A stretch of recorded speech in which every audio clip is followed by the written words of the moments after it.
प्रणाम। हरे हरे राम, हरे राम, राम राम राम। सबको सुनाई दे रहा है? जी Yes, प्रभु sir। जी। तो हम लोग अभी पांचवा स्कंद 11वां अध्याय जड़ भरत राजा रघुगण को उपदेश दे रहे हैं।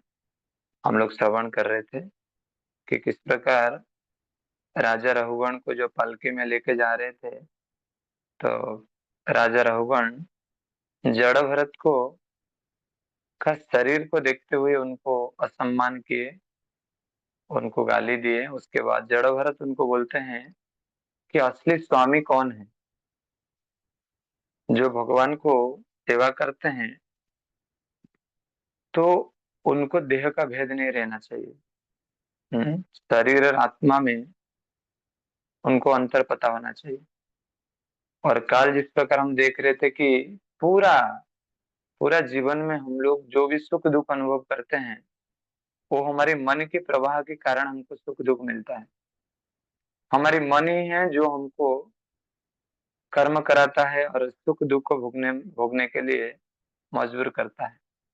इसीलिए प्रभुपाद एग्जाम्पल दे रहे थे अम्बरीश महाराज का। तवै मन कृष्ण पदार विंदे बचांग से वैकुंठ गुणान वर्णने करौ हरिर मंदिर मार्जनादिशो श्रुतिम चकार च्युत सत्कथा। कि जब मन भगवान की सेवा में लगेगा, इंद्रिय बहुत शक्तिशाली है। जब भगवान की सेवा में मन लगेगा तो मन, यदि मन राजा हो तो इंद्रिय प्रजा है। जब राजा भगवान की सेवा में लगेगा तो प्रजा भी भगवान की सेवा में लगेगा। इसलिए प्रभुपाद जी कहते थे, बहुत महत्वपूर्ण है कि आज के समाज के राजा वर्ग के लोग को भक्त बनाना है। यदि ये लोग भक्त बनते हैं तो पूरा समाज भक्त बन जाएगा। तो हम अभी 11 नंबर श्लोक से पाठ करेंगे। 1 मिनट।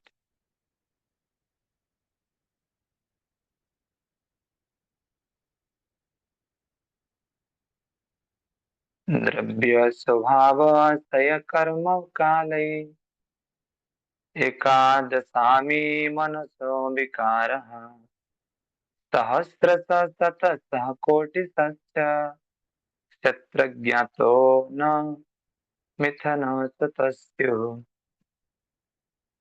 प्रमोदानंद कृष्ण प्रभु अनुवाद पढ़िए।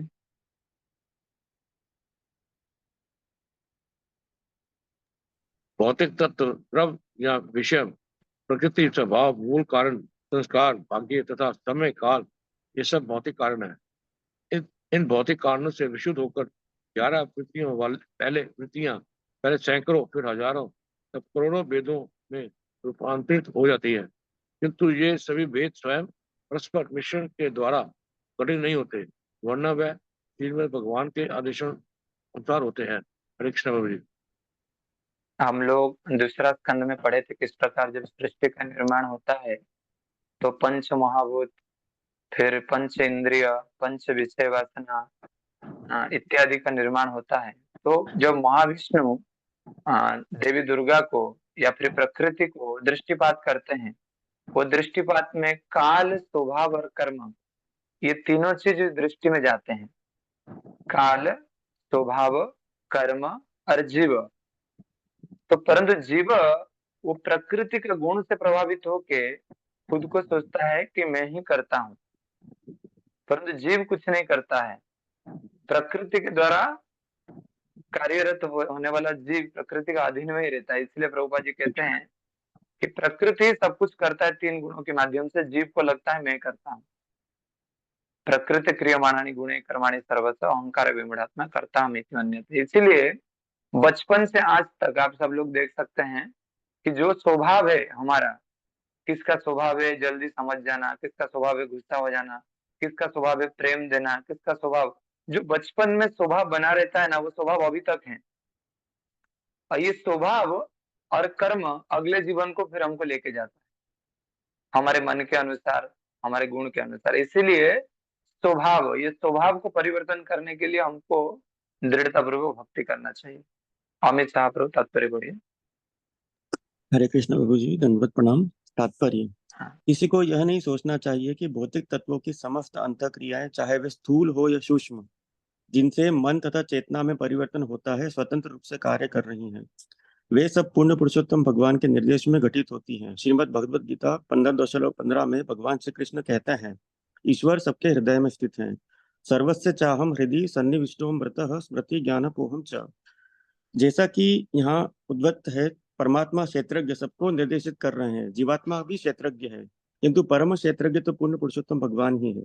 वे ही साक्षी और आज्ञा देने वाले हैं। उन्हीं के निर्देश में सब कुछ घटित होता है। जीवात्मा की विभिन्न वृत्तियां उसके अपने स्वभाव से अथवा आशाओं से उत्पन्न होती हैं, और वह भौतिक प्रकृति के माध्यम से श्री भगवान द्वारा प्रशिक्षित किया जाता है। शरीर, प्रकृति तथा भौतिक तत्व पूर्ण पुरुषोत्तम भगवान के आदेशाधीन है। ये स्वतः कार्य नहीं करते। प्रकृति न तो स्वतंत्र है, न स्वतः क्रियाशील। जैसा कि श्रीमद् भगवद गीता 9.10 में पुष्टि हुई है, प्रकृति के पीछे पूर्ण पुरुषोत्तम भगवान है। मया दक्षेण प्रकृति सूयते सचराचरम हेतु नानेन कौन्तेय जगति परिवर्तते। हे कुंती पुत्र, यह भौतिक प्रकृति मेरी अध्यक्षता में कार्य करती है, करती हुई संपूर्ण चराचरम प्राणियों को रचती है। इस प्रकार इस जगत का बारंबार सृजन तथा संहार होता है। हरे कृष्ण प्रभु जी। कई बार राजा को लगता है मैं देश को चलाता हूँ। कई बार एक दुकान के मालिक को लगता है कि मैं दुकान को चलाता हूँ। कई बार एक घर के स्वामी को लगता है कि मैं घर को चलाता हूँ। कई बार एक टीचर को लगता है कि मैं स्टूडेंट को पढ़ाता हूँ। परंतु भगवान स्वयं कहते हैं, मयाधक्षण प्रकृति श्रूयते सचराचरम, कि पूरा प्रकृति मेरे ही अधीन में कार्यरत है। तो इसीलिए राजा सॉरी जड़ भरत रघुगण के उपदेश दे रहे हैं कि तुम्हारे जो ये मति है, तुम्हारे जो अनुभव है कि मैं ही सब कुछ कर रहा हूँ, मैं ही राजा हूँ, ये गलत है। भगवान ही सबको कार्यरत करा रहे हैं, और जिनका अधीन में आप भी हैं और मैं भी हूँ। तो इसीलिए इसके पहले श्लोक में बताया जाता है कि साधु को उसका शरीर को देख के हमको समझना नहीं चाहिए कि साधु है। कौन साधु है? जो कृष्ण के बारे में हर समय हमको बताएं, निस्वार्थ पर होके, वो साधु। नेक्स्ट श्लोक पढ़ते हैं। शत्रज्ञता मनसो विभूतिर जीवस्य माया रचितस्य नित्याः अविर्हिताः क्वापि तिरोहिताश्च शुद्धो विचेष्टे हि अविशुद्ध कर्तुः। आरती सोमानी माता जी, अनुवाद पढ़िए। हरे कृष्ण प्रभु जगत। कृष्ण चेतना से रहित जीव के मन में माया द्वारा उत्पन्न अनेक विचार तथा वृत्तियां होती हैं। वे अनंत काल से विद्यमान रही हैं। कभी कभी वे जागृत तथा स्वप्न अवस्था में प्रकट होती हैं, किंतु सुषुप्त अवस्था या समाधि में वे गुप्त हो जाती हैं। जो व्यक्ति इस जन्म में ही मुक्त हो चुका है, जीवन मुक्त, इन सब व्यापारों को स्पष्ट देख सकता है। हरे कृष्ण धन्यवाद। जो व्यक्ति ये बंधन में नहीं है, वो बंधन को खोल सकता है। जो व्यक्ति ज्ञान में है, वो अज्ञानी को देख सकता है कि वो कितने कितने अज्ञान में है। उसी प्रकार जो व्यक्ति आध्यात्मिक जीवन को अपना के खुद का परिवर्तन किया है, खुद के अंदर बहुत बड़ा परिवर्तन लाया है, वो व्यक्ति देख सकता है कि पूरा दुनिया को कैसे कृष्ण भक्ति में प्लावित किया जा सकता है। इसीलिए हर एक कृष्ण भक्त का जिम्मेदारी है कि ये जो प्रोसेस है, ये जो डिवोशनल सर्विस है, इसको हृदय से लें। कई बार मैंने कल एक प्रवचन सुन रहा था कृष्ण विश्व का। प्रभु जी कहते हैं कि वैष्णव सदाचार में बता रहे थे कि devotee should have single life, devotee should have single life. ऐसा क्यों? Devotee should have single life क्यों? क्योंकि ऐसा नहीं होना चाहिए फिर, जैसे मान लीजिए हमारे पुराने फ्रेंड हैं, पुराने फ्रेंड जब घर को आते हैं तो हमको फिर वही फिल्म बातें नहीं करनी चाहिए उनसे, हमको फिर वही मजाक वाला बातें नहीं करनी चाहिए उनसे। हमको प्रयास करना चाहिए कि किस तरीका से हम उनको कृष्ण भावनामृत की तरफ आकर्षित करें। ये बहुत महत्वपूर्ण है। कई बार भक्त लोग को लगता है, अरे मेरे दोस्त लोग मुझे बुलाते हैं तो सिनेमा देखने चला जाऊं भक्ति करने के बाद। अभी कल मैं डिवोटीज का घर को गया था, तो वो बोल रहे थे कि प्रभु जी, अभी तो पता चल रहा है कि डिवोटीज लोग सिनेमा देखने भी जाते हैं। क्यों जाते हैं? क्योंकि ऑलरेडी ऐसी बात नहीं है, वो माला भी करते हैं, भागवत प्रवेश में भी आते हैं, परंतु थोड़ा थोड़ा उनके दोस्त लोग को खुश करने के लिए थोड़ा जाते हैं। परंतु ऐसा नहीं होना चाहिए। वैष्णव को पूरा क्लियर होना चाहिए उसके भक्ति जीवन में कि मुझे कृष्ण को प्राप्त करना है और मेरे जीवन में और कोई भी लक्ष्य नहीं है। यदि मेरा दोस्त भी है तो मैं दोस्त को भी कृष्ण भक्त ही बनाऊंगा, ना कि दोस्त का भक्ति में बह जाऊंगा। तो ये बहुत महत्वपूर्ण है सुनना कि प्रभुपाद जी को किसने बोला है, प्रभुपाद आप ये जो ड्रेस पहन के आए ये अमेरिका में नहीं चलेगा, आपको टाई पहनना पड़ेगा। हाँ, प्रभुपाद जी कहते हैं नहीं नहीं नहीं, अमेरिका को मैं मेरा ड्रेस देने आया हूँ, अमेरिका का ड्रेस नहीं पहनने आया हूँ। तो हम सबके लिए बहुत बड़ा जिम्मेदारी है कि जब हम कृष्ण भावनामृत को अपना रहे हैं तो फिर हमारे पास भौतिक वासना यदि है तो उसको खत्म करना चाहिए। जैसे हम 10 नाम अपराध में पढ़ते हैं, नाम के प्रति विश्वास ना होना और इतनी अधिक नाम के महिमा श्रवण करने पर भी भौतिक आसक्ति बनाए रखना। बड़ा आभारी हूं मैं, परसों संडे क्लास हुआ, संडे क्लास में बहुत जोर से बारिश हो रहा था, बहुत खतरनाक बारिश हो रहा था, परंतु देवास नागदा से भक्त लोग आए। मैं आश्चर्य हो गया, मैं बोला कि अरे इतने 50-50 किलोमीटर से कैसे भक्त लोग आ गए। इवन कई बार हमारा क्लासेस मंदिर में होता है, हम लोग ब्रह्मचर्य आश्रम से मंदिर नहीं जा पाते, परंतु ये आसक्ति का कारण हो पाता है। आप विश्वास करेंगे ये सब आसक्ति का कारण ही है। जैसे ही हमारी आसक्ति बढ़ती जाएगी भगवान के प्रति तो भौतिक आसक्ति कम होती जाएगी। प्रफुल्ल प्रभु पढ़िए अनुवाद तात्पर्य। जैसा कि श्रीमद् भगवद गीता 13.3 में कहा गया है, क्षेत्रज्ञम चापी माँ विदु सर्व क्षेत्रेषु भारत। क्षेत्रज्ञ अर्थात जीवों के दो भेद हैं, एक तो सामान्य व्यक्तिगत जीव और दूसरे परम पुरुष परमात्मा। सामान्य जीव अपने शरीर के विषय में कुछ सीमा तक ही जानता है, किंतु परमात्मा समस्त देवियों के विषय में जानते हैं। सामान्य जीव स्थान सापेक्ष है, किंतु परमात्मा सर्वव्यापी है। इस श्लोक में क्षेत्रज्ञ शब्द सामान्य जीव के लिए उपयुक्त है, परम पुरुष के लिए नहीं। यह सामान्य जीव दो प्रकार का होता है, नित्यबद्ध और नित्य मुक्त। इनमें से पहला सदैव बद्ध रहने वाला है और दूसरा शाश्वत मुक्त रहता है। शाश्वत मुक्त जीव बैकुंठ जगत में रहते हैं और वे इस भौतिक जगत में कभी पतित नहीं होते। जो भौतिक जगत में रहते हैं वे नित्यबद्ध हैं। ये जीव मन को नियंत्रित करके मुक्त हो सकते हैं, क्योंकि बद्ध जीवन का कारण मन है। जब मन को प्रशिक्षित कर लिया जाता है और आत्मा मन के वश में नहीं रहता, तब तो इसी भौतिक जगत में आत्मा मुक्त हो सकता है। मुक्त होने पर ही वह जीवन मुक्त कहा जाता है। जीवन मुक्त का को पता होता है कि वह किस प्रकार बद्ध हुआ, अतः वह अपने आप को शुद्ध करने और श्री भगवान के धाम को वापस जाने का प्रयत्न करता है। नित्यबद्ध जीवात्मा सदैव बद्ध होता है, क्योंकि वह मन से नियंत्रित होता है। बद्ध और मुक्त अवस्थाओं की तुलना सुप्त तथा जागृत अवस्थाओं से की जाती है। जो बेसुध होकर सोते हैं वे नित्यबद्ध हैं, किंतु जो जागृत हैं वे जानते हैं कि पूर्ण पुरुषोत्तम भगवान श्री कृष्ण के सनातन अंश हैं। अतः वे इस भौतिक जगत में भी भगवान श्री कृष्ण की सेवा में तत्पर रहते हैं। जैसा कि श्रील रूप गोस्वामी ने पुष्टि की है, इहा यस्य हरे दास्य, भगवान श्री कृष्ण की सेवा करने वाला मुक्त हो जाता है। भले ही वह इस संसार में भौतिक संसार में बद्ध जीवात्मा प्रतीत होता है। जीवन मुक्त स उच्यते। प्रत्येक दशा में कोई तभी मुक्त माना जा सकता है जब उसका एकमात्र कार्य भगवान श्री कृष्ण की सेवा करना हो। हरे कृष्ण प्रभु। कितना कितना परफेक्ट देखिए, प्रत्येक अवस्था में वही व्यक्ति को मुक्त मानना चाहिए जिसका एक ही सेवा है, परम भगवान कृष्ण की सेवा करना। तो अभी ये बहुत महत्वपूर्ण है। हमारे जीवन को प्रत्येक 15 दिन में एक बार हमको पूछना चाहिए, एवरी 15 डेज, कि अभी मैं कितना मुक्त हुआ। इसलिए भक्ति विनोद ठाकुर कहते थे प्रत्येक 15 दिन में एक बार एकादशी आती है। एकादशी का दिन प्रत्येक प्रत्येक जीवात्मा को, प्रत्येक व्यक्ति को खुद को प्रश्न पूछना चाहिए, क्या मैं इधर रहूंगा और कितना दिन रहूंगा? क्या इस प्रकार माया का लाभ खाते रहूंगा? क्या गुरु का सुनूंगा नहीं? क्या कृष्ण को मैं समय दूंगा नहीं? क्या डिफिकल्टीज हो रही है जीवन में, भक्ति जीवन में? ये प्रश्न खुद को पूछना चाहिए। नहीं तो प्रभु इस्कॉन, इस्कॉन मतलब इस कान में सुना इस कान में निकाल दिया। यदि भक्त को सीरियस होना है ना, उसको हर समय में प्रश्न पूछना है कि मुझे वैकुंठ जाना है, मुझे गोलोक धाम जाना है, मुझे कृष्ण के पास लौट जाना है।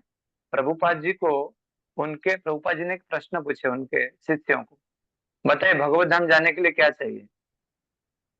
किसने बोला कि सेवा करना चाहिए? किसने बोला कि प्रभुपाद रात दिन बुक डिस्ट्रीब्यूशन करना चाहिए? किसने बोला कि प्रभुपाद रात दिन अर्चा विग्रहों की सेवा करना चाहिए? कई तरीका से प्रश्न का उत्तर मिला, पर प्रभुपाद जी कहते हैं एक तीव्र इच्छा होनी चाहिए भगवत धाम जाने के लिए। तीव्र इच्छा, मुझे इधर नहीं रहना है, नहीं रहना है, नहीं रहना है। तो ये बहुत इंपॉर्टेंट है। उस व्यक्ति को जीवन मुक्त माना जा सकता है जो व्यक्ति हर एक समय में, हर एक क्षण में प्रयास कर रहा है किस प्रकार मुझे अभी कृष्ण की सेवा में लगना है। मुझे अभी महसूस हो रहा है, आप लोगों को महसूस हो रहा है कि होगा मुझे पता नहीं, जैसे अभी बुक डिस्ट्रीब्यूशन का मैराथन अभी चलना स्टार्ट हो गया है, तो हम लोग 16,000 भगवत गीता का एक प्रकार टारगेट लिए हैं। तो 16,000 भगवत टारगेट लिए हैं, तो मैं जैसे रात में सोता हूँ तो मुझे 16,000 दिखाई देता है। अभी सुबह मंगल आरती में खड़ा रहता हूँ, नरसिंह आरती में खड़ा रहता हूँ, तुलसी आरती में खड़ा रहता हूँ, वही 16,000 दिमाग में आता है कि कैसे ये 16,000 होगा। मैं सोच रहा था कि ऐसा क्यों हो रहा है। अभी तो ये मंगल आरती का मीनिंग समझ में नहीं आ रहा है कुछ। मंगल आरती अपने आप चल रहा है और 16,000 अलग जगह में चल रहा है। और सच में जब घर में थे हम 5 साल पहले, तो घर का सिचुएशन के बारे में चल रहा था, अरे ये प्रॉब्लम कैसे खत्म होगा, ये प्रॉब्लम कैसे खत्म होगा, प्रॉब्लम के बारे में चल रहा था। पर आज उल्टा हो गया। तो ये जो छोटे छोटे जो परिवर्तन है ना, ये सिर्फ और सिर्फ कृष्ण भावनामृत में भी हम लोग देख सकते हैं। बड़ा आसान है, बड़ा आसान है। यदि कोई व्यक्ति को इस प्रकार टेंशन मिल जाए कि कृष्ण का स्मरण ऑटोमेटिकली हो जाए, तो और क्या चाहिए। तो इसीलिए थोड़ा प्रयास करना चाहिए कि भगवान की सेवा जितना हृदय से हो और गुरु का अधीन में हो तो बहुत अच्छी बात है। क्षत्रज्ञात्मा पुरुषः पुराण साक्षात् स्वयं ज्योतिराजा परेशः नारायण भगवान वासुदेव सोमायात्मनि अविद्यमान यथा नीलस्थावर जंगमाणाम् आत्मस्वरूपेण निविष्ट एवं परो भगवान वासुदेव क्षत्रज्ञ आत्मेदमनुप्रविष्ट। हरिप्रिया माता जी अनुवाद पढ़िए। क्षेत्रज्ञ दो प्रकार के हैं, जीवात्मा तथा शिव भगवान। जीवात्मा का वर्णन पीछे किया जा चुका है, यहाँ पूर्ण पुरुषोत्तम भगवान की विवेचना की जा रही है। शिव भगवान सृष्टि का सर्वव्यापक कारण है, वे अपने में पूर्ण है और अन्यों पर आश्रित नहीं है। ये सुनकर तथा प्रत्यक्ष अनुभव से देखा जाता है वे आत्म तेजस्वी हैं और उसे जन्म मृत्यु जरा अथवा व्याधि कुछ भी नहीं सताते। वह ब्रह्मादि समस्त देवताओं का नियंता है, उसका नाम नारायण है और वह संसार के प्रलय के पश्चात समस्त जीवात्माओं का आश्रय है। वह परम ऐश्वर्यमान है और समस्त भौतिक वस्तुओं का आश्रय है। अतः वे वासुदेव अर्थात पूर्ण पुरुषोत्तम भगवान के नाम से जाना जाता है। अपनी शक्ति से ही वह समस्त जीवात्माओं के हृदय में स्थित है। जिस प्रकार समस्त चराचर प्राणियों में वायु या जीवनी शक्ति प्राण रहती है, इस प्रकार वह शरीर को वश में रखता है और अपने अंश रूप में शिव भगवान समस्त देहों में प्रवेश करके उनको नियंत्रित करता रहता है। हरे कृष्ण। इतना सरल है समझना, पर डिफिकल्ट भी है। आप विचार करिए, जब आप कृष्ण के साथ वैकुंठ जगत में कुछ आपकी ईर्ष्या के कारण आपको इस जगत को आना पड़ा, तो हम अभी सब लोग कैदी हैं, हम लोग अभी सब लोग दोषी हैं। परंतु आप विचार करके देख सकते हैं, हम जब यहाँ पे आए तो हमको भगवान ने बुद्धि दी, हमको भगवान ने 5 इंद्रिय दिया, 5 कर्मेंद्रिय, 5 ज्ञानेंद्रिय, 5 विषय वासना, पंच महाभूत, मन बुद्धि अहंकार, आत्मा खुद और परमात्मा स्वयं आए। उसके बाद इसमें हुआ नहीं, फिर घर दिए, फिर बाइक दिए, फिर कार दिए, फिर पढ़ने के लिए सारे मटेरियल दिए। तो कितने अद्भुत बात है। समझ में आता है कि पिताजी गुस्सा हो गए तो पिताजी घर से निकाल दिए, परंतु ये कितनी बड़ी बात हो गई कि जेल को भी जाओ और जेल में भी मैं सारी व्यवस्था कर दूंगा, जैसे आप मेरे पास रहते थे वैसे मैं जेल में ही व्यवस्था आपके लिए कर लूंगा। इससे पता चलता है हे कृष्ण करुणा सिंधु दीनबंधु जगतपते गोपी से गोपिका कांत राधा कांत नमस्तुते, कि भगवान कितना दयालु है।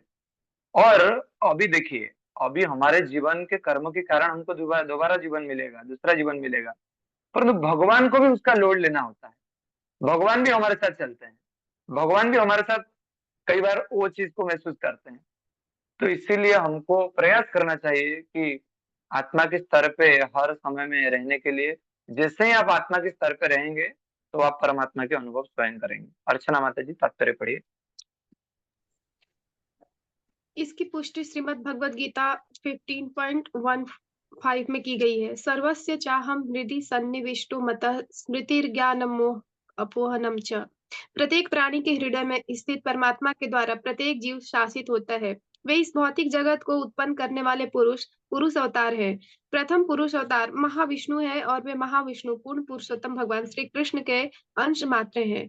भगवान श्री कृष्ण के प्रथम विस्तार बलदेव हैं और उनके अन्य विस्तार भगवान वासुदेव, संकर्षण, अनिरुद्ध तथा प्रद्युम्न है। भगवान वासुदेव ही ब्रह्म ज्योति के मूल कारण है और यह ब्रह्म ज्योति वासुदेव के शरीर की किरणों का विस्तार है, प्रकाश है।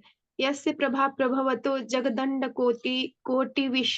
कोटि शेष वसुधादि दिविभूति भिन्नम तद ब्रह्म निष्कल मनंत शेष भूतम गोविंदमादि पुरुषम तमहम भजामि। मैं आदि भगवान गोविंद की पूजा करता हूँ जो परम शक्ति से समन्वित है। उनके दिव्य रूप का जाज्वल्यमान तेज निर्गुण ब्रह्म है जो परम पूर्ण तथा अनंत है और जो करोड़ों ब्रह्मांडों में असंख्य ग्रहों को उनके ऐश्वर्यों सहित प्रदर्शित करता है। ब्रह्म संहिता 5.40। श्रीमद् भगवद गीता में पूर्ण पुरुषोत्तम भगवान का वर्णन इस प्रकार हुआ है। मया तत्तमेदं सर्वं जगत व्यक्त मूर्तिना मत्स्थानि सर्वभूतानि न चाहम तेष्वस्थिता। मेरे अव्यक्त रूप द्वारा यह संपूर्ण ब्रह्मांड व्याप्त है। संपूर्ण चराचर प्राणी मुझ में स्थित है परंतु मैं उनमें नहीं हूँ। भगवान श्री कृष्ण के अंश रूप सर्वव्यापी भगवान वासुदेव, संकर्षण, प्रद्युम्न तथा अनिरुद्ध की यह स्थिति है। हरे कृष्ण। ये जीवात्मा को बड़ा सरल होता है जब जीवात्मा को समझ में आता है कि मैं कितना छोटा हूँ और भगवान कितने बड़े हैं। देखिए भगवान ने जब खुद का रस को आस्वादन करना चाहे तो राइट साइड में बलराम प्रकट हुए और लेफ्ट साइड से राधा रानी प्रकट हुए। फिर बलदेव से प्रथम संकर्षण, फिर प्रथम संकर्षण से प्रथम चतुर्व्यूह, फिर प्रथम चतुर्व्यूह से द्वितीय संकर्षण, द्वितीय संकर्षण से फिर कारण विष्णु, फिर कारण विष्णु से गर्भदक्षाई विष्णु, फिर गर्भदक्षाई विष्णु से क्षीरोदक्षाई विष्णु, फिर गर्भदक्षाई विष्णु के नाभि से ब्रह्मा, ब्रह्मा से 10 पुत्र, फिर मरीचि, पुलस्त्य, पुलक इत्यादि का जन्म हुआ। उसके बाद हम कितने सूक्ष्म हैं। फिर भी कई बार यदि इस प्रकार अभिमान आता है कि देखो मैं कितना बड़ा हूँ, तो इसी अभिमान से नहीं रहना चाहिए। हमको प्रयास करना चाहिए भगवान को बारंबार स्मरण करने के लिए, भगवान को बारंबार स्मरण करके हमारे कार्य क्षेत्र में लाने के लिए। जब हम ऐसे करेंगे तो बड़ा सरलता के साथ हमको भक्ति का प्राप्त हो सकता है। यदि बस इतना ही सोचे कि मैं कितना छोटा हूँ, भगवान कितने बड़े हैं, इसीलिए भगवान के भक्ति मुझे करना है। हाँ, जड़ भरत ये उपदेश रघुगण को क्यों दे रहे हैं? क्योंकि रघुगण राजा है और रघुगण खुद को सोचते हैं कि मैं राजा हूँ। तो जड़ भरत कहते हैं तुम्हारा तो अभिज्ञता है ही नहीं, क्योंकि तुम एक छोटे से जगह के टुकड़ा के राजा हो। अब भगवान सर्वलोक महेश्वरम, भगवान सारे ब्रह्मांड के राजा है। तो अभी ये छोटे से टुकड़े के राजा होने के बाद तुम इतने अभिमान करते हो, तो तुमको समझ में आना चाहिए कि तुमको इस प्रकार अभिमान नहीं करना चाहिए। तो इसीलिए जड़ भरत उनको इस प्रकार उपदेश दे रहे। न यवादितम तनुभृन्नरेन्द्र विधूय मायां वयुनोदयेन विमुक्त संग जित सच्चपत्नो वेदात्म तत्वं भ्रमति तथावत्। अक्रूर प्रभु अनुवाद पढ़िए। अनुवाद। हे राजा रघुगण, जब तक बद्ध अवस्था भौतिक देह को स्वीकार करता है और भौतिक सुख के कलमश से मुक्त नहीं हो जाता तथा जब तक अपने 6 शत्रु को जीतकर आध्यात्मिक ज्ञान को जागृत करके आत्म साक्षात्कार के पद को प्राप्त नहीं हो जाता, तब तक उसे इस जगत में विभिन्न स्थानों में तथा विभिन्न योनियों में घूमना पड़ता है। हरे कृष्ण। अद्भुत है, बहुत बहुत मतलब प्रैक्टिकल है। देखिए आत्मा के कवरिंग कितने हैं? 5 कर्मेंद्रिय, 5 ज्ञानेन्द्रिय, 5 महाभूत, 5 विषय वासना, मन, बुद्धि, अहंकार। इतना भी समझ में आया कि 24 लेयर है आत्मा का, उसको क्रॉस करना पड़ेगा। उसके बाद फिर बताया जा रहा है 6 शत्रु, 6 अनर्थ। क्या क्या है 6 अनर्थ? काम क्रोध लोभ मोह मत्सर। हाँ, काम क्रोध लोभ मोह मद मात्सर्य, इसको भी छोड़ना पड़ेगा। विश्वास करके देखिए, क्या इतना हमने कर दिया कि हमारे जो बंधन है ना वो बड़ा तगड़ा है। ये चेन के रस्सी होता है, लोहे के रस्सी होता है तो समझ में आता है खोल दे। ये चांदी की रस्सी होता है, समझ में आता है खोल दे। परंतु ऐसा रस्सी है, हमारी प्रयास से खुल नहीं पाएंगे हम। इसीलिए गुरु की आवश्यकता हमारे जीवन में है, इसीलिए हमारे जीवन में वैष्णव की आवश्यकता है। इसलिए हमको प्रयास करना चाहिए कि इस परिस्थिति में हम लोग भागवत को डेली अध्ययन कर सकते हैं, ताकि इस प्रकार चीज हम जब सुनेंगे ना, तो हम जैसे क्रोधित कभी होते हैं तो हम डायरेक्ट डायरेक्ट अलार्म लग जाएगा, अरे अरे नहीं होना है, नहीं तो आत्मा को इधर ही रहना पड़ेगा। हाँ, लोभ आता है कई बार, भक्त लोग प्रसाद तो लेते हैं परंतु बाहर के चाउमीन खाने की इच्छा होती है, मतलब लोभ होता है। तो लोभ करते समय भी थोड़ा सोचना चाहिए कि अरे अरे अरे अरे अरे अरे, आत्मा को इधर ही रहना पड़ेगा, अभी चाउमीन नहीं खाना है, अभी चैंटिंग करना है। तो अलग अलग तरीका से आत्मा को यहाँ से निकलने का तरीका अपनाना चाहिए, नहीं तो आत्मा बहुत कष्ट में है। और ये गुरु ही देख पाते हैं। कई बार गुरु जब करेक्शन देते हैं हमको ना, तो उनको महसूस होता है कि देखो कितना जीवात्मा कितने जीवनों से यहाँ पे है, और अभी भी वही इंद्रिय तृप्ति की भावना है। कल मैंने किसका स्टेटस देख रहा था, उन्होंने बड़ा सरल तरीका से वो स्टेटस में दिए थे, वो लिखे थे कि भौतिक जीवन मतलब इंद्रिय तृप्ति और आध्यात्मिक जीवन मतलब कृष्ण से प्रेम। ये हमको हर समय में चेक करना चाहिए कि मैं भौतिक जीवन में हूँ कि मैं आध्यात्मिक जीवन में हूँ। कृष्ण दयाल शुक्ला प्रभु, मानिसा माता जी, तात्पर्य। जब किसी मनुष्य का मन देहात्म बुद्धि में लिप्त रहता है, तो वह अपने को किसी एक राष्ट्र, परिवार, देश या जाति से संबद्ध मानता है। इन्हें उपाधियां कहते हैं। मनुष्य को इनसे मुक्त होना होता है। सर्वोपाधि विनिर्मुक्तम। जब तक मनुष्य इनसे मुक्त नहीं होता, उसे इस संसार में बद्ध जीवन बिताते रहना पड़ता है। मनुष्य जीवन का लक्ष्य इन भ्रांतियों को दूर करने है। यदि ऐसा नहीं किया जाता, तो जन्म मरण का चक्र चलता रहता है और सभी भौतिक स्थितियों को भोगना पड़ता है। Right. संसार, संसार शब्द का अर्थ क्या है? साइकिल, चलता रहेगा चीजें। हाँ, वही बचपन से बुढ़ापा, बुढ़ापा से अगले बचपन, अगले बचपन से अगले बुढ़ापा, ऐसे चलता रहेगा। तो इसीलिए बारंबार खुद को प्रश्न पूछना चाहिए कि मेरा मन में एक्चुअली शत्रु मन ही है और मित्र मन ही है। यदि शत्रु मन बन जाएगा तो फिर वही मन हमको बहुत बार इस भौतिक जीवन में प्रताड़ित करेगा। यदि वही मन भगवान की सेवा में लग जाएगा, कितना कष्ट आए कितना दुख आए, परंतु हम इस्कन में रहेंगे, हम लोग सेवा करेंगे और ये जीवन खत्म होने के बाद फिर हम भगवत धाम चले जाएंगे। इसीलिए आध्यात्मिक जीवन मतलब, आप फिर विचार करके देखिए, सोने को जब सोनार तपाता है तो वो तपने के बाद सुंदर दिखता है, वैसा नहीं है। आज वैष्णव लोग जब अच्छे लेक्चर देते हैं, वैष्णव लोग जब प्रवचन देते हैं तो ऐसा लगता होगा अरे प्रभु तो अच्छा प्रवचन देते हैं, परंतु वैसा नहीं है। वो लोग तपे हुए हैं गुरु के द्वारा, वो लोग आध्यात्मिक जीवन को अपनाए हैं। 25-25 साल से 3:30 बजे उठ रहे हैं, माला कर रहे हैं, वैष्णव को अपराध से बचे हुए हैं, कितने स्ट्रिक्टली नियम को पालन कर रहे हैं, तभी जाकर हृदय में भगवान का प्रेम उदय हुआ है। इसलिए हमको वास्तविक जीवन को जीने के लिए खुद का तपस्या को खुद ध्यान देना चाहिए। अभी 2 श्लोक है, लास्ट ये चैप्टर का 2 श्लोक पढ़ लेते हैं। नएवादे तन मन आत्मलिंगम संसार तापावपनम जिग जनस्य यच्छोक मोहामय राग लोभ वैरानुबंधम ममत्वं विधत्ते। मंजू मन मंजू माता जी। श्री कृष्ण प्रभु जी। इस भौतिक जगत में आत्मा की उपाधि, यह मन समस्त दुखों का मूल है। जब तक बद्ध जीवात्मा इस तथ्य को नहीं जानता, तब तक उसे देह की दयनीय दशा को स्वीकार करना पड़ता है और इस ब्रह्मांड में विभिन्न योनियों में घूमना पड़ता है। चूंकि यह मन रोग, शोक, मोह, राग, लोभ तथा वैर से ग्रस्त है, इस कारण से भौतिक जगत में बंधन तथा झूठी ममता उत्पन्न होती है। हरे कृष्ण। देखिए, ये सारे बातें रघुगण राजा जड़ भरत रघुगण को बोल रहे हैं, तभी बोल पा रहे हैं जब रघुगण ने उनको प्रश्न पूछे थे कि आप तो सामान्य साधु की तरह लग नहीं रहे, आपको तो आपके बात सुनने के बाद मुझे ऐसा लग रहा है कि आप कोई साधारण व्यक्ति नहीं है, आप है कौन? तो प्रत्येक शिष्य को ये मौका गुरु को देना ही चाहिए कि गुरु उनको करेक्ट कर पाए, गुरु उनको इस जीवन का लक्ष्य को बता पाए। अच्छा विचार करके देखिए, इस पूरा ब्रह्मांड में कौन भाग्यशाली है? जिनका गुरु नहीं है वो कभी भाग्यशाली नहीं है।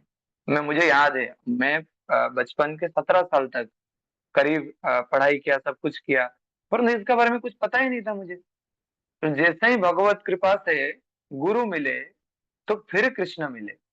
पहले भी मैं कृष्ण को जानता था, परंतु वो कृष्ण को नहीं जानता था जो आज मैं समझ पा रहा हूँ। परंतु जब गुरु मिले तो फिर कृष्ण मिले।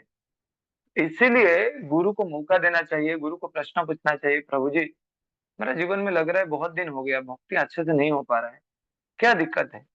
परीक्षित महाराज भी सुखदेव गोस्वामी को यही प्रश्न पूछे, बड़े बड़े सरल। देखिए, परीक्षित महाराज स्वयं भगवान के द्वारा, भगवान स्वयं परीक्षित महाराज को रक्षा किए थे माँ के गर्भ में, उत्तरा के गर्भ में, और परीक्षित महाराज भगवान की कृपा प्राप्त है। परंतु फिर भी परीक्षित महाराज सुखदेव गोस्वामी को जो प्रश्न पूछते हैं, सुखदेव गोस्वामी कहते हैं मैं लज्जित होता हूँ परीक्षित, क्योंकि प्रश्न तुम पूछ रहे हो, क्योंकि तुमको सब पता है फिर भी तुम पूछ रहे हो, इसलिए मैं उत्तर दे रहा हूँ मेरे शुद्धिकरण के लिए। तो ऐसी बात नहीं है कि गुरु को जरूरत है, परंतु गुरु जब शिष्य को कृष्ण के बारे में बताते हैं तो गुरु को भी शुद्धिकरण होता है। तो यहाँ पे ये जो आध्यात्मिक मार्ग है, ये कोई बॉस और सर्वेंट वाला मार्ग नहीं है, ये कोई मालिक और उसके नौकर वाला मार्ग नहीं है, ये एक दूसरे के सेवक वाला मार्ग है। यहाँ पे एक दूसरे को प्रश्न पूछ के हम लोग उस प्रश्न का उत्तर को प्राप्त कर सकते हैं। विनोद प्रभु तात्पर्य पढ़िए। हरे कृष्ण प्रभु, दंडवत प्रणाम।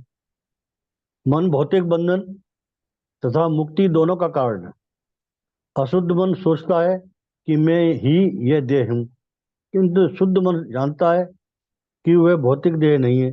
अतः मन को समस्त भौतिक उपाधियों का मूल समझा जाता है। जब तक जीवात्मा इस भौतिक जगत के संपर्क तथा उसके कल्पवशों से दूर नहीं रहता, तब तक वह यह जन्म मृत्यु रोग मोह लोभ तथा बैर में तल्लीन रहता है। इस प्रकार जीवात्मा बन जाता है और भौतिक कष्टों को भोगता रहता है। हरे कृष्ण। हाँ, अगले श्लोक लास्ट श्लोक है। भ्रातृत्व देवेनं तदद्दर्व वीर्यम् उपेक्षयाध्येदितम् अप्रमत्तः गुरोर्हरे चरणोपसानस्त्रो जहि बलिकं स्वयमात्ममोसम्। रेखा माता जी अनुवाद पढ़िए। यह अनियंत्रित मन जीवात्मा का सबसे बड़ा शत्रु है।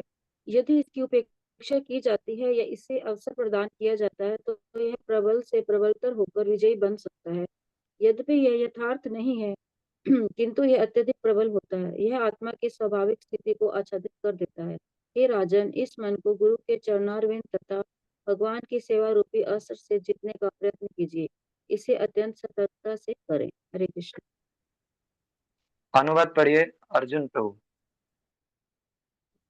तात्पर्य: जिस एक अस्त्र में तात्पर्य। मन को जीता जा सकता है वह है उपेक्षा। मन सदैव हमें इसे अथवा उसे कर लेने के लिए कहता रहता है। अतः हमें मन के आदेशों की उपेक्षा करने में पटु बनना चाहिए। मन को क्रमशः आत्मा के आदेश मानने के लिए प्रशिक्षित करना चाहिए।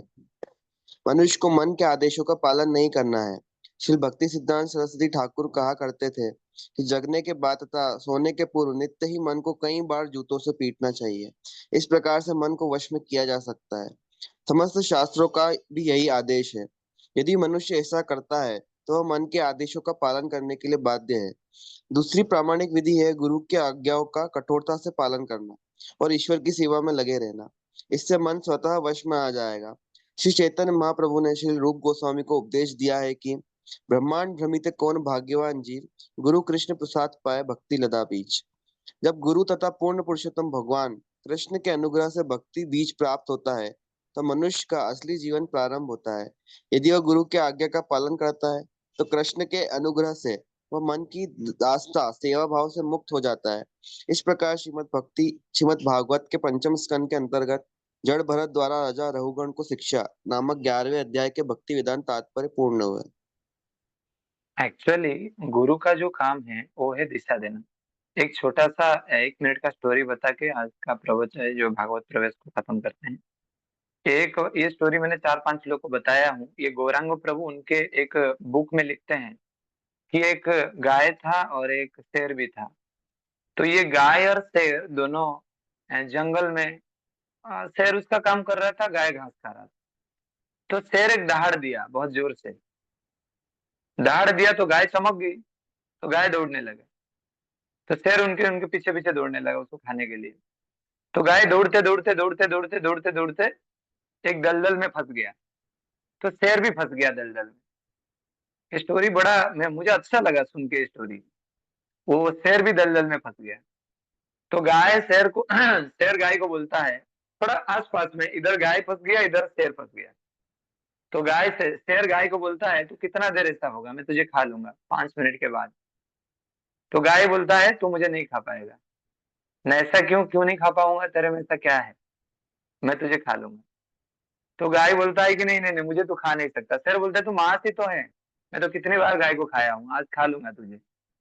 तो गाय बोलती है कि जैसे ही शाम होगी तो मेरे मालिक आएगा, शाम हो जाएगी तो मेरे मालिक आएगा और मुझे पुकारेगा और वो मुझे निकाल के ले लेगा और तू इधर ही पड़ा रहेगा, मर जाएगा। और वही होता है, शाम होता है, उसके मालिक आता है, बोलता है, जानवी जानवी। तो गाय आवाज आवाज देती है, तो गाय को उठाता है, लेके चला जाता है। और शेर जो इतनी बड़ी बड़ी ज्ञान है ना, कर्म के आधार पर भक्ति को समझने की प्रयास कर रहा था, शेर क्या किया, वही दलदल में फंस के मर गया।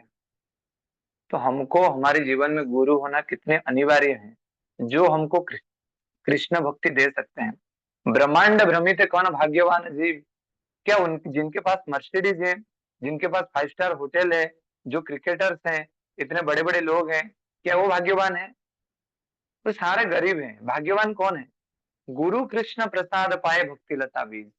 भक्ति का जीवन में जिसको गुरु मिला है, जिसको आश्रय मिला है, जिसको ये समझ में आ गया कि मेरे जीवन में ये जो व्यक्ति है, ये व्यक्ति मुझे भगवत धाम लेके जा सकते हैं, तो फिर जीवन में और दुख नहीं है। हाँ, गुरु मिले माया बंध छूटे। जिनको गुरु मिला है, जिनको आश्रय मिला है, उनका जीवन में और दुख है ही नहीं।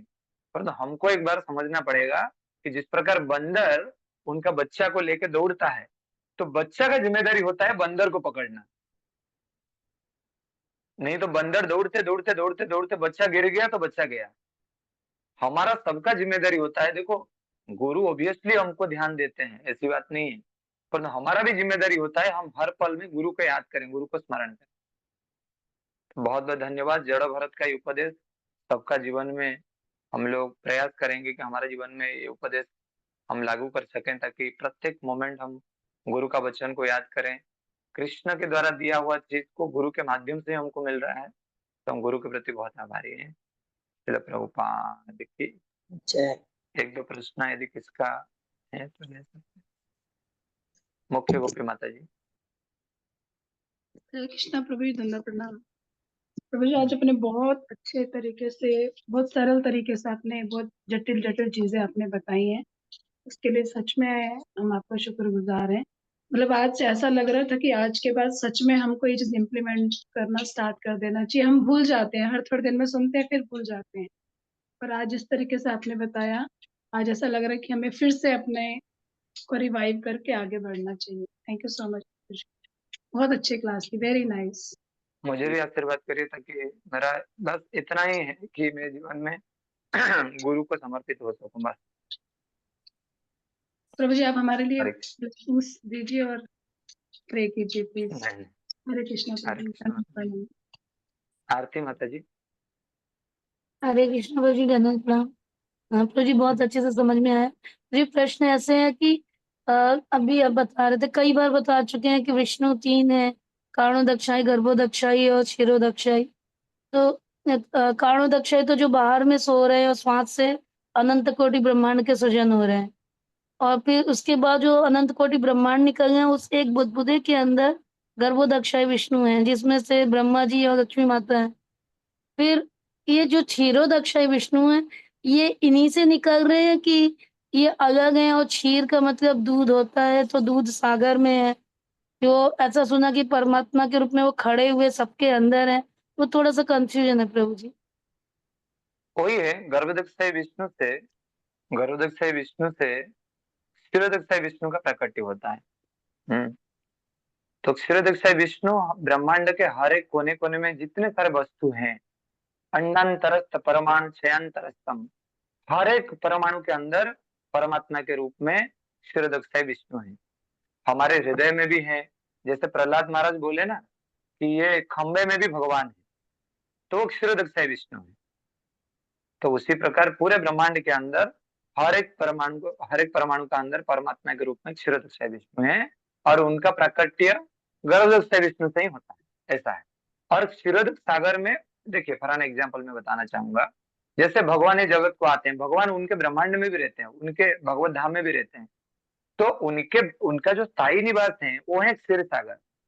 हाँ, वो ऐसा मैंने सुना हो कि ध्रुव लोक के आसपास वहां पे है, तो वहां पे उनके स्थायी निवास है, परंतु वो हर एक जीवात्मा के अंदर परमात्मा के रूप में रहते हैं, ऐसा है।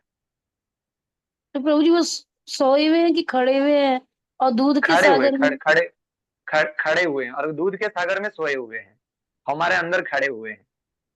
अच्छा। इसको कहते हैं अंगुली मात्र, अंगुल प्रविष्ट, मतलब ये जो उंगली, ये जो मुट्ठा है, जैसे हमारा हाथ जो है, आपको दिखाना चाहूंगा मैं, ये हाथ जो है, ये आपके हाथ को मुट्ठा करिए, उतनी मुट्ठा में जितना आएगा वो आपका हाथ है, और ये मुट्ठा का जितना हाइट होगा ना, उतने हाइट में कहते हैं कि शास्त्रों में सुखदेव गोस्वामी बताए हैं, उतने हाइट में परमात्मा खड़े हुए हैं, हरि बोल जी।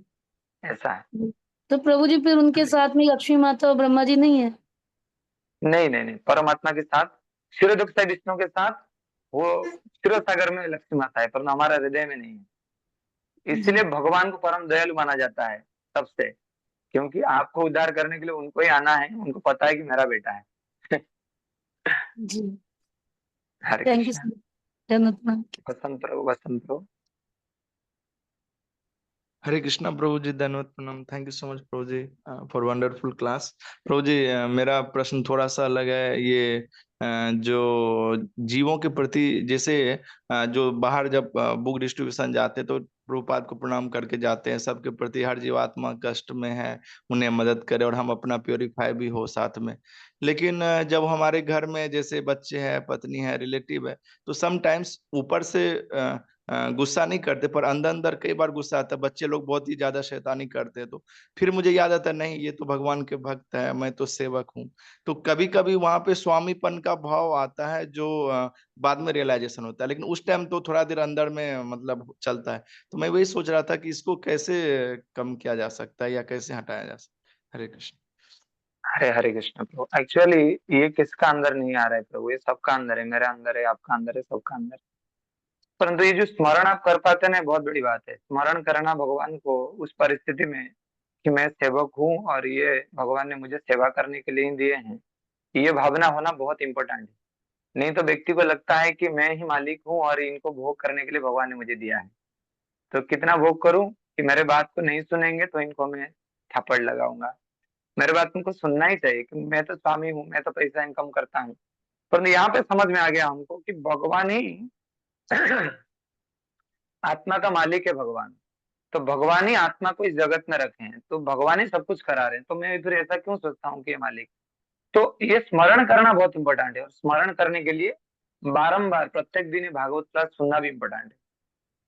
नहीं तो फिर गड्ढे में गिरना बड़ी बात नहीं है।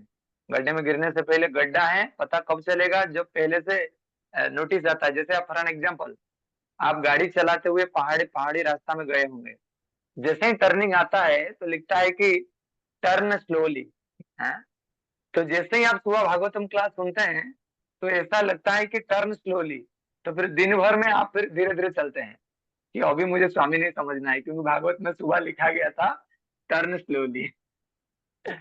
तो जितना ही आप श्रवण करेंगे, जितना ही आपको स्मरण दिलाएंगे कि मैं स्वामी नहीं हूँ, नहीं हूँ, नहीं हूँ, तो उसी मात्रा में आपका अंदर परिवर्तन आएगा। ठीक है, तो मैं अभी कृष्णा पटेल प्रभु, गौरी शंकर प्रभु, आपका। हरे कृष्णा प्रभु जी। हाँ, हरे प्रभु जी दंडवत प्रणाम। प्रभु जी जैसे अभी आपने बताया कि इच्छा, दृढ़ इच्छा और कितनी तीव्र इच्छा है उसके ऊपर डिपेंड करता है कि आत्म साक्षात्कार हो। परंतु जैसे अपन सुबह उठे जल्दी माला अपन ने करी, तो अपना माला की 15-16 माला जो करते हैं सुबह सुबह, वो एक जगह स्थिर बैठ के करते हैं, तब तो इच्छा इतनी तीव्र हो जाती है कि उस प्रभु के अलावा कुछ नहीं चाहिए, कुछ भी नहीं।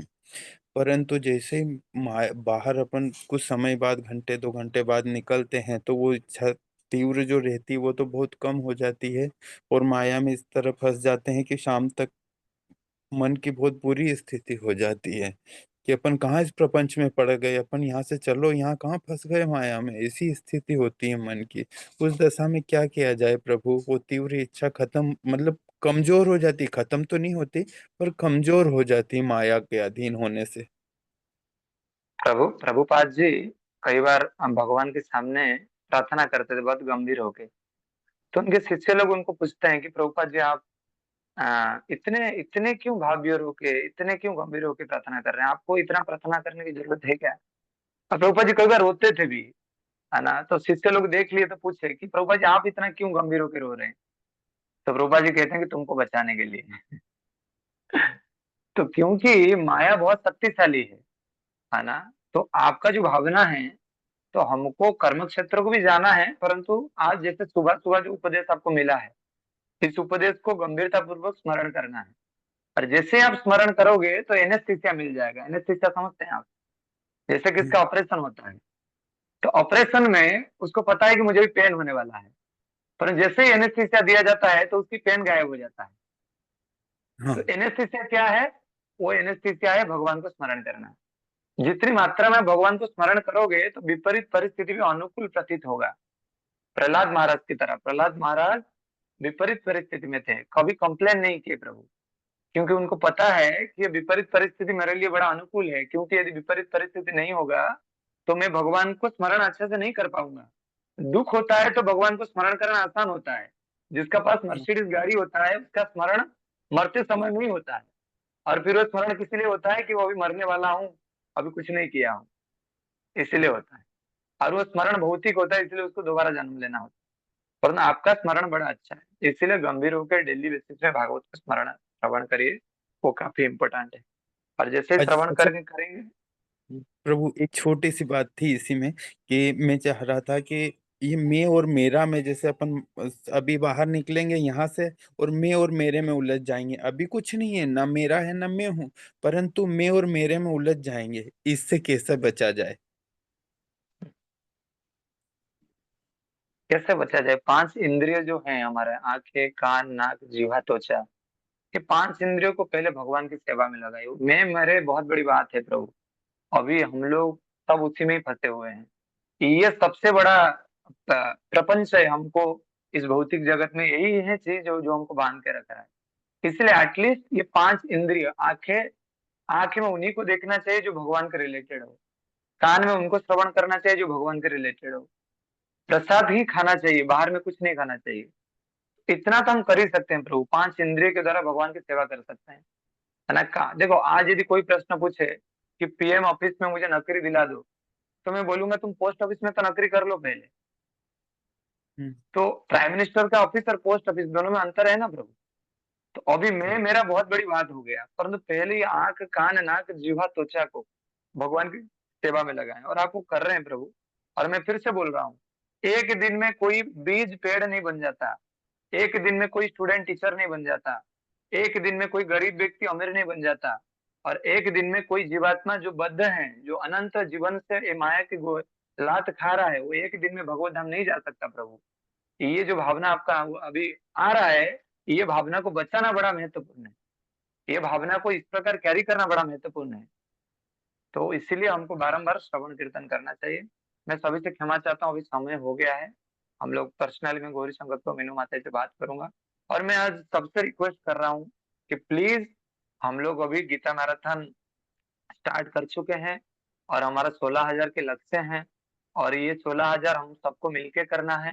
और हम लोग, मैं सच बता रहा हूँ, डिवोटीज को नींद भी नहीं आ रही है अभी कि 16,000 कैसे होगा। तो मेरा आप सभी से निवेदन है कि यदि पर्सनली, यदि आप लोग जितने लोग बाहर से भी जुड़े हैं, यदि पर्सनली आप बुक डिस्ट्रीब्यूशन करना चाहते हैं और सबसे बड़ा जो प्रसन्न करने वाली चीज है इस्कॉन में प्रभुपाद जी को, वो है किताब वितरण।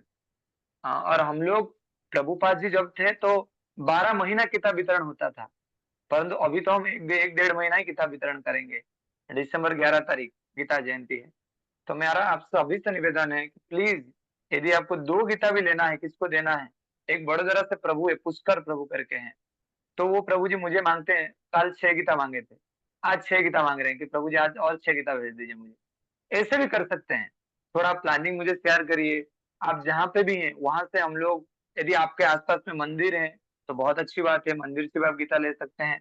नहीं तो यदि आप अकेले हैं तो हम आपको गीता भेज सकते हैं और हम आपको मदद भी कर सकते हैं।